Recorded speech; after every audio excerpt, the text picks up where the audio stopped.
keeping you current on all things criminal. This is CrimeFeed with Darren Kavinoky and Loni Coombs. Welcome to Investigation Discovery's Crime Feed podcast. I'm Darren Kavinoky, and we are covering the ripped from the headlines cases that everybody is talking about. And I'm Loni Coombs, and don't forget that this is a weekly podcast, so be sure to come back every week and listen to Darren and I as we wax eloquent. And tell your friends about it, too. Yeah. We'd love to share it. All so right, let's jump right in. What do we love to share about, Loni? The first story today is going to be Jared Fogle. Now, we all know Jared Fogle is the Subway spokesman for the last 15 years. At least that's how he's formerly known as the Subway spokesperson. Now I think he's known differently. As a child pornographer. Yes. So he has signed a plea agreement with the feds saying that he will come into court and plead guilty to two charges. One, possessing child porn, and the other one to crossing state lines to have sex with at least two underage girls. And for this, he's looking at a sentence of between 5 years to 15 years in prison. The defense says they're going to argue for at least 5 years. In other words, they're admitting he's going to go to prison. And the prosecution has said they are not going to argue for anything more than 12 and a half years. But of course, in the federal system, it's up to the judge to finally make that determination. And then there's another aspect to this plea, too, that there are 14 different victims here. And each of those victims is going to receive a monetary award. Yeah. Restitution's part of this whole thing, too. Right. Now, that's possible in this case because obviously Jared has made a lot of money. They've estimated his net worth to be at $15 million, which is just honestly a drop in the bucket for how much Subway has paid off Jared over all these years. However, the plea agreement allows for each victim, the 14 victims, to get $100,000 to essentially help them get their life back in order. Two of these young girls were child prostitutes, and so this is going to help give them a new life. He's also going to have to register as a sex offender, get some type of therapy, and also be on a federal probation, which is essentially like parole, for we don't know how long, but it could be a very long time based on what the judge gives him. But in terms of the process of what's going on, to date, he's signed the plea agreement, but he's going to be coming back to court to actually take the plea. Right. So he hasn't formally pled guilty yet. We just know that that's coming. And then he's going to be coming back again for a sentencing hearing. We know there's going to be a range because the prosecutor, the assistant U.S. attorney, and the defense team have agreed that, okay, we're going to narrow the scope here. But he's actually looking at 50 years maximum, 20 years on the first charge and 30 years on the second charge. So by taking this plea agreement, he essentially has really done himself, I think, a benefit. What do you think? If he was your client, would you have recommended he take the plea agreement? Well, look, people take plea agreements ideally because it's a bargain for both sides. From the government's perspective, they get to avoid the risk and uncertainty that's always associated with a trial. From the defense perspective, there's an element of being able to control your own destiny or be able to know with certainty what the outcome is going to be. And obviously the way that this deal was constructed, where there's a range of possibility here, it still leaves open the opportunity for both sides to argue, but there is still an element of control that both sides have, that from the prosecution standpoint, they know they're going to get at least 5, and from the defense standpoint, they know the worst they're going to get hurt is 12 and a half. Although I have to tell you, the evidence that the state attorney general's office laid out in a press conference, there's plenty of evidence in this case. There's over 159,000 texts, 27,000 emails, 46,000 images, and thousands of child porn videos. So there was a lot of evidence to work with. They've been carefully investigating this case since they served the search warrant on his house and have determined how many victims are out there. They're fairly confident that this is as many as they can find with the evidence they have. However, they are going to retain jurisdiction so that if more victims come forward, they can develop charges against him. Well, it's so interesting because you asked before about if you're the defense lawyer, would you take this deal? And one of the factors that you look at as a defense attorney is what's the state of the evidence of the case? Mm-hmm. Because as a defense lawyer, and people that get into the defense lawyer world don't necessarily do it for a fondness for criminals. Right. Although in my case I did. I was looking to associate with a better class Only of people. Darren. But I'm probably unique in that the real job though of the defense lawyer is government prosecution quality control. to make sure that nobody is convicted of a crime unless the government, the only one that's got the burden of proof, really has the goods and can prove the case beyond a reasonable doubt. And so from the defense perspective, if the government's got the goods, and I know that a conviction is a foregone conclusion, that there's no upside to trying that case, and my client is looking at 50 years of exposure, then cutting a deal that limits it from 5 to 12 and a half sounds like a good deal on the face of it, look, in the face of overwhelming evidence. You also have to look at the allegations, and we have really stomach-turning allegations here of him using his foundation and Subway to plan trips that's essentially focused on him finding these young women.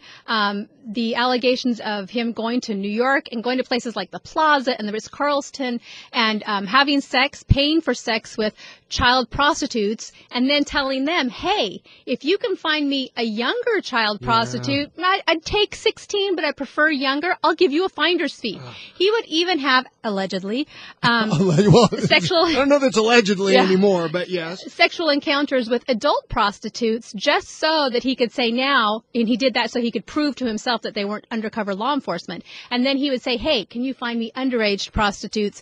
And I'll give you finder's fees too. You know what else is interesting? In federal cases, especially where you've got co-participators like you do here with Russell Taylor, the guy who was kind of the genesis of these charges, who was the executive director of the Jared Foundation and the one who had that initial raid. And apparently his partner for sharing these child porn videos. Right. Yeah. So Taylor, when he first got arrested, had a suicide attempt while in custody. Right. And oftentimes, can you imagine a little guilty, maybe, or feelings of guilt? But a lot of times in federal cases, it's a race to see who can get to the prosecutor to cooperate, to be able to carve out the best deal. And Taylor hasn't even been formally charged with anything. So I would say, based on experience, that Jared cutting this deal first means that Jared would be cooperating in the prosecution against Taylor. But the government says no. The government says no and pointed out, look at the plea agreement. There's no mention whatsoever of cooperation going on either side. I don't buy that. Yeah. That's well, you're reading between the lines, you defense attorney, you. Yes, indeed. All right. Well, on to another case that's been dominating the news regarding other sexual misconduct. It seems to be the theme this week. A 19-year-old Owen Labrie is accused of raping a girl, a freshman girl, at a very prestigious school, St. Paul's. Right. And this is a case that's just started trial. He stands accused of 3 counts of aggravated felony sexual assault, 4 counts of misdemeanor sexual assault, endangering the welfare of a child, and using the computer to lure this girl, who apparently was 15 years old at the time, a freshman at this school, and he allegedly lured her via email and Facebook to meet and have this encounter. Now, he claims that they did not have sex, that there was no intercourse that occurred, although there may be some physical evidence that would fly in the face of that.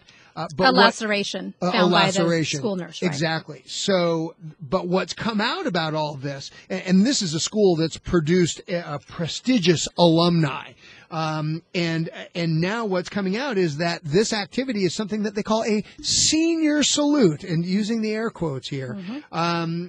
And what was interesting to me is that prosecutors are reportedly expecting to call current and former students of St. Paul's to testify about the sexual environment at the school in this rape case against Labrie, one of the students. And my wondering is, what is that supposed to be relevant to? Well, I think, and let's be honest, this is not unique just to this school. Now, this is a very prestigious boarding high school. So you're talking about not even college-age kids, younger kids, but kids who are living away from their families. And we know... I wish I could have lived away from my family. We know that kids on school campuses, there's a lot of problems right now with sex, consensual sex versus non-consensual sex. And we're talking about kids that have even less capacity really to understand it emotionally or mentally than the college-age kids.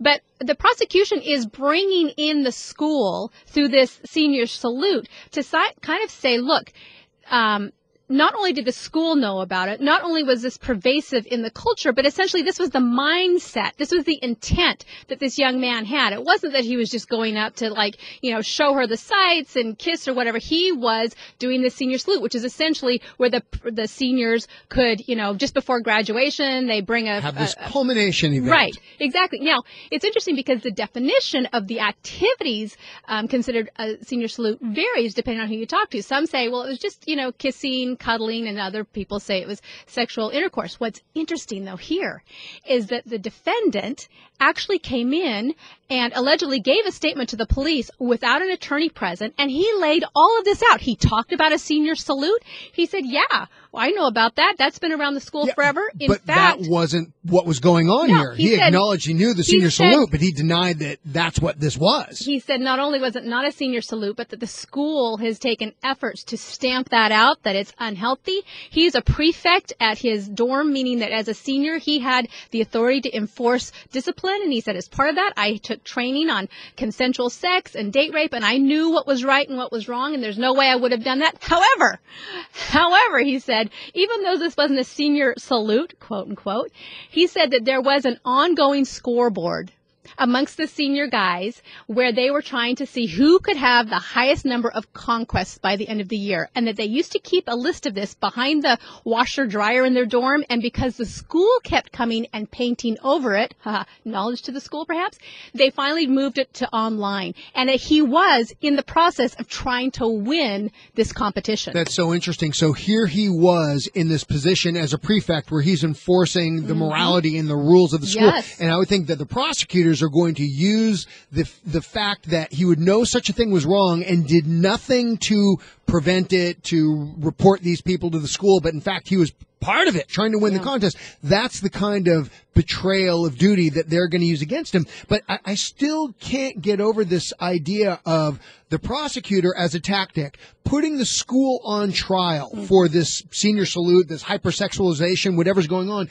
But strictly from a legal standpoint, evidence is to be admitted when it's relevant to the dispute. Right. And how is this culture of sexuality relevant to what happened on that school roof on the night in question? If I'm the defense lawyer, I'm jumping up and down about this. Well, not only that, you're probably jumping up and down about that statement he made and are trying to argue that it was coerced or something, so it doesn't come in. Yeah, but by the way, is that statement? So here he goes.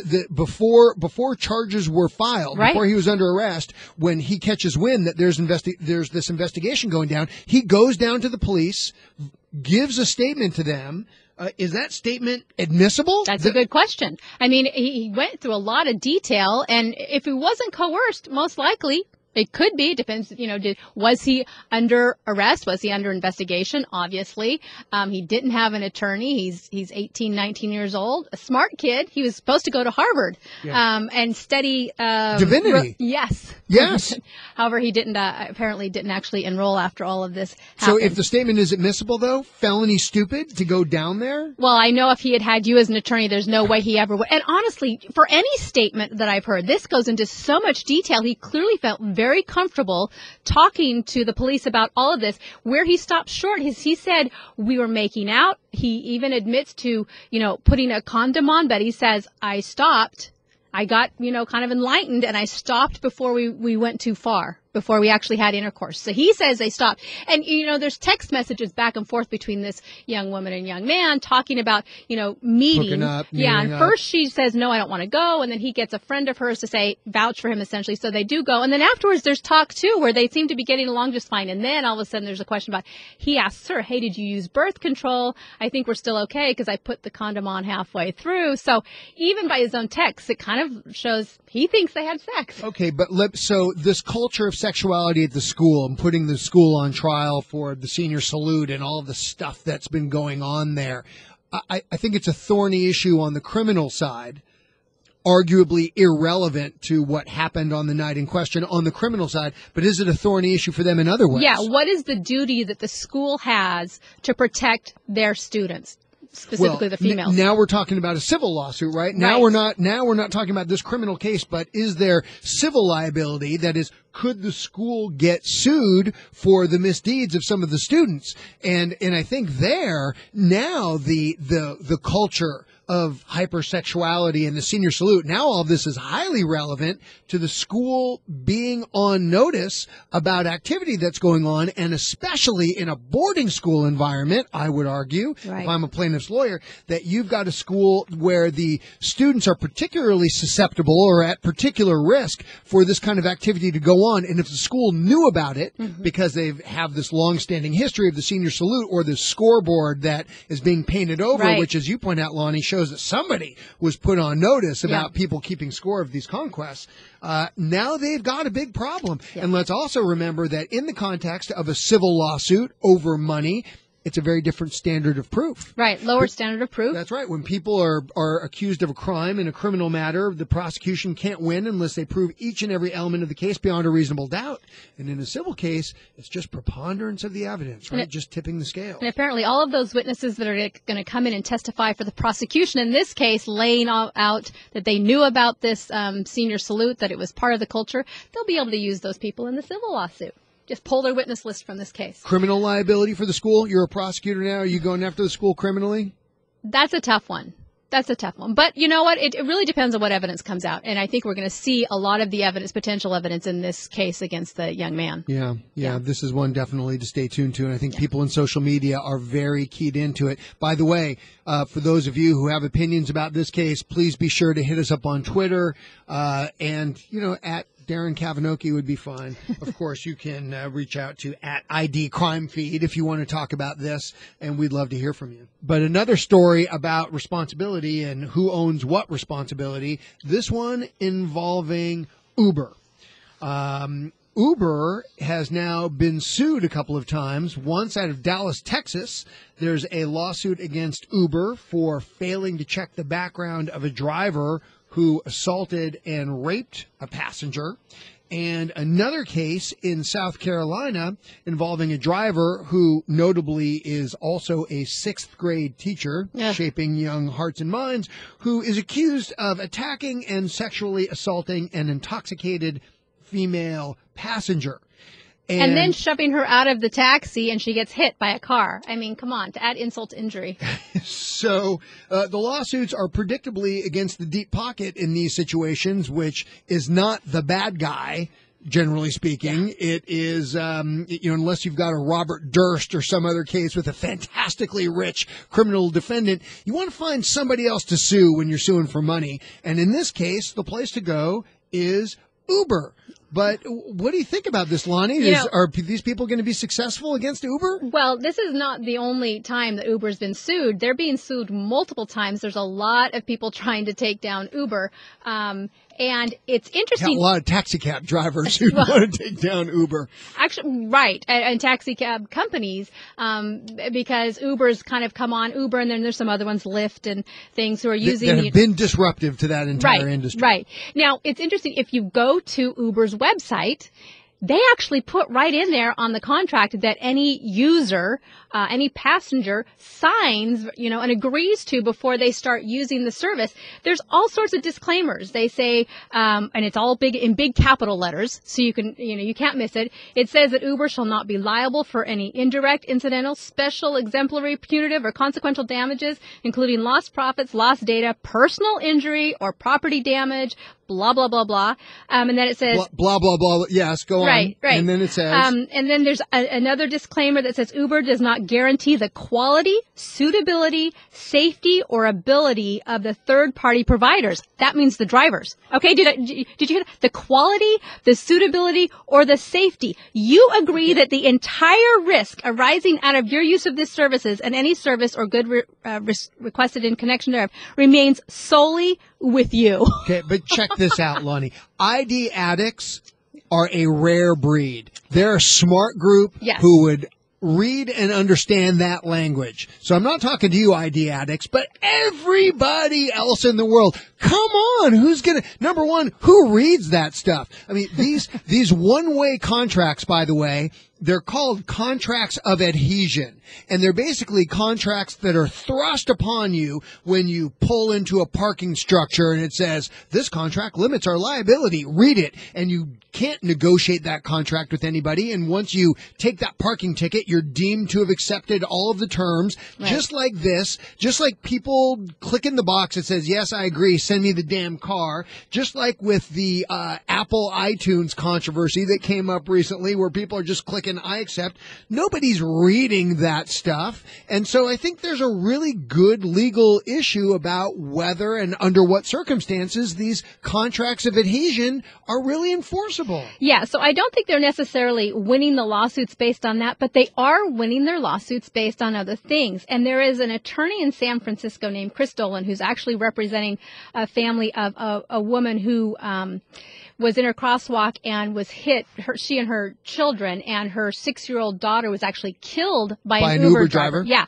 And he's taken this on. He's challenging Uber, and he said, essentially, look, Uber wants the freedom, of not being regulated like all these other startups. Like YouTube doesn't bear responsibility for its users' videos. Craigslist doesn't verify items for sale. That's how Uber's wanting to work and not be subjected to these regulations that most taxi services are regulated by. And they say, this is the Uber founder says, we're in the middle, we are the marketplace. But this attorney is challenging all of that. Well, Uber's trying to say, for a lot of reasons, that their drivers, for the most part, are independent contractors, as opposed to being employees, because then you get into this whole legal issue about whether an employer is liable, vicariously liable, for the tortious acts, the bad behavior of their employees. And there's this whole notion in the law about respondeat superior, which is the fancy Latin way of saying, hey, look, you employer, you're liable for the foreseeable acts of your employees. But Uber, for a bunch of business reasons, doesn't want the bulk of its drivers to be employees. They prefer them to be independent contractors. Yeah, they essentially have two levels of drivers. The Uber X driver, and they're just contractors, allegedly, and they don't have much insurance on them. They only cover them when they actually have a fare in their car or when they're driving to pick up a fare. So when they're just waiting to pick up fares, they're not covered by Uber's insurance. And then there's the Uber Black drivers, which is kind of the higher service that's provided, and they do have, the $1 million policy that is required for ride-sharing vehicles. So and they're considered to be employees of Uber. But what's interesting is because this is such a new area, that the laws haven't caught up to it yet. So from the consumer's perspective, though, you're just clicking on an app and you want your damn car.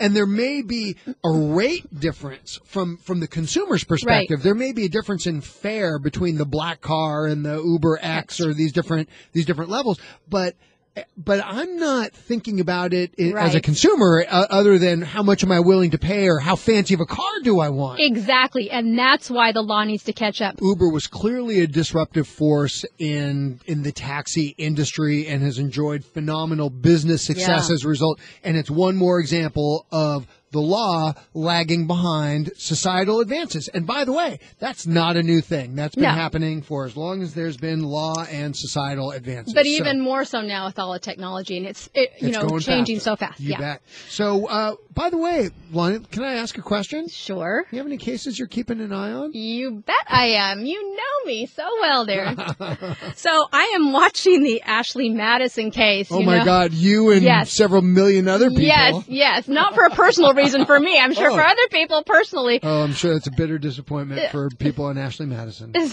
So we heard that some people had hacked Ashley Madison and had threatened the website that if they didn't close down that they would release a lot of data. Well, apparently Ashley Madison did not close their website. It's still going on and thriving.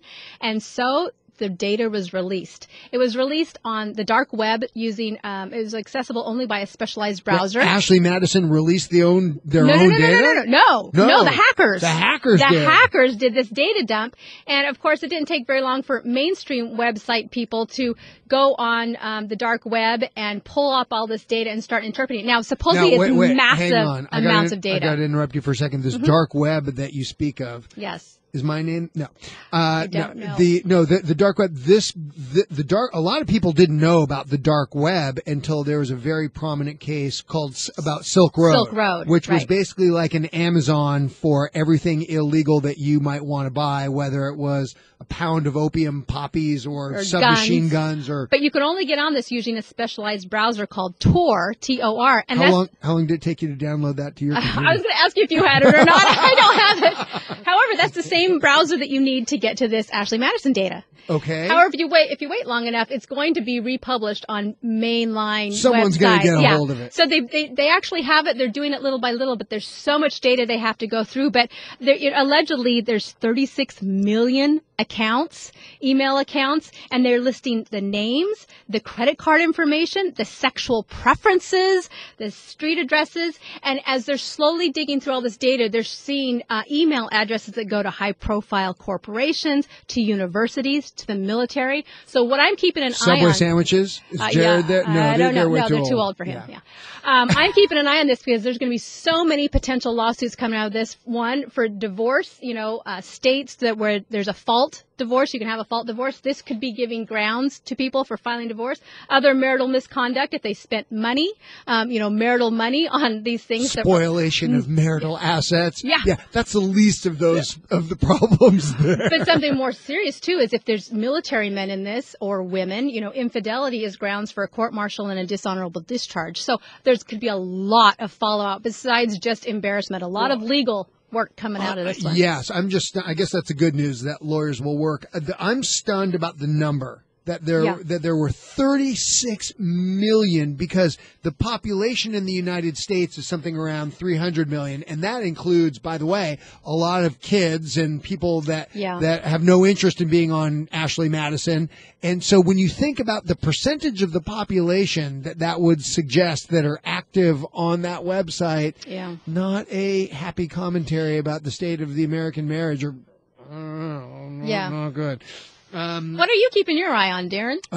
I am keeping my eye on Columbus Short, who you may remember from a TV show called Scandal. One of my favorite TV shows, by the way. Well, now he had his own scandalous behavior, which caused him to be not on Scandal anymore. He disappeared. His character just disappeared. I mean, they wrote him off, and I was like, what happened? And then all of a sudden I saw he fell into an elevator shaft. Well, now he's got another scandal. He has gone into the music biz and had an album release celebration where he had a few party crashers show up.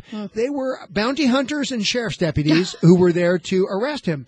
So it seems that what happened, and this, by the way, is just right down the street from us here at Universal Studios City Walk in L.A., which is a really cool area, a lot of restaurants and shops right next to Universal Studios. And he's just about to do a sound check for this party when the party crashers showed up to grab him. Was it Dog the bounty hunter? I don't know that it was Dog, but it was definitely bounty hunters. And he was arrested because he failed to appear, reportedly, in one of his domestic violence cases. And there was, of course, a bench warrant issued, as will happen when you don't show up in court. And apparently there's a video that's out there online which depicts Short arguing with one of the bounty hunters and complaining that they freaked him out and that he was afraid for his life being taken into custody. I'd be freaked out too. I mean, that's understandable. Well, of course. Well, the bounty hunters are there because they get a cut of the $500,000 bail.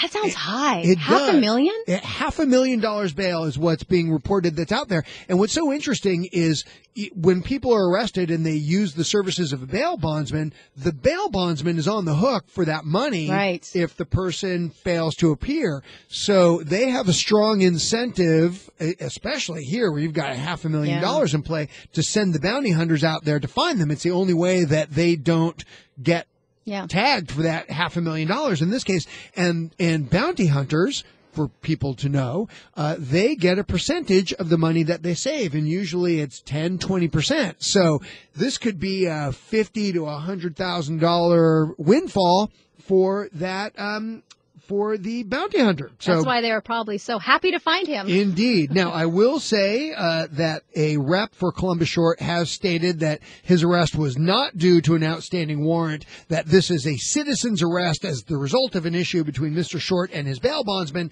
But I think that may be a misunderstanding of how the law works, because when these bounty hunters do their thing, what they are doing is making a citizen's arrest. So anyway, I'm keeping my eye on this one. That'll be interesting. All right. We're to my favorite time on the show, Dumbest Criminals. It's your favorite because you always win. I don't know. Mine's short and sweet today. So let's see. Let's see what the competition reveals. Loni, I guess. I'm going to go first. I always do. Since chivalry prevails in the Thank studio. You, Darren. Yes. You're so sweet. All right. There was someone at the gas station, a concerned witness/citizen, called the police and said, hey, there's somebody down here. I think you need to come check out his condition. And when they got there, they saw this guy who was obviously intoxicated because he had his car there and he was plugging in the water line from the gas station trying to fill his tires. And when that didn't work, he grabbed the vacuum cleaner from the garage right there and tried to fill up his tires with the vacuum cleaner. And obviously it didn't work. Instead of filling his tires, he got arrested by the police, and they found, surprise, that he was almost twice the legal limit. So he was charged with driving under the influence and driving without insurance. Can you imagine? He didn't have insurance either. Okay, short and sweet. I love this. Mine is short and sweet too. Oh, okay. Wait, is yours from Florida? No. Mine either. Florida, you get a pass this week. I was going to say you were going to win automatically if it was from Florida. No, mine comes out of Dallas, Texas. Our protagonist is named Nathan Pugh. And Nathan, a little short on cash, went to a Wells Fargo bank branch in Dallas to rob the bank. Nice. And, of course, he presents himself at the teller and indicates his desire for money. In a nice way. Stick him up. This is a robbery. Give me your money. And the teller, I love this, stalling for time, tells him that to give him the money, he needs to show 2 forms of ID. And he actually complied, and he produced his Wells Fargo debit card and his Texas State ID card.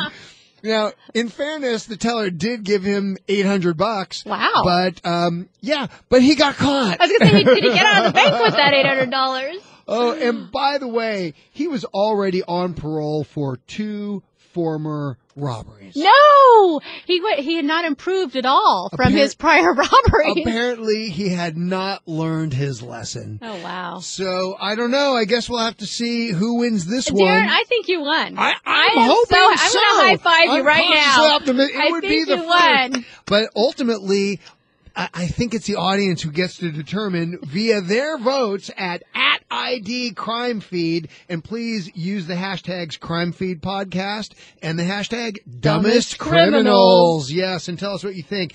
And if you have any great ideas for the Dumbest Criminals, please at Darren Kavinoky. Now you can send them to me too, because I need the help. I've not had a good track record here. Well, it's always such a delight getting to spend this time with you, Loni. And thank you. I hope it is for our listeners too. If you love the Crime Feed podcast, please be sure to tell them so that they'll invite us back to keep on doing this. So I will just say that. What do I say? I guess I'm Darren Kavinoky. And I'm Loni Coombs. And if you want to watch more shocking true crime stories, make sure to watch Investigation Discovery or visit CrimeFeed.com. Thanks, everybody. Keeping you current on all things criminal. Crime Feed. With Darren Kavinoky and Loni Coombs.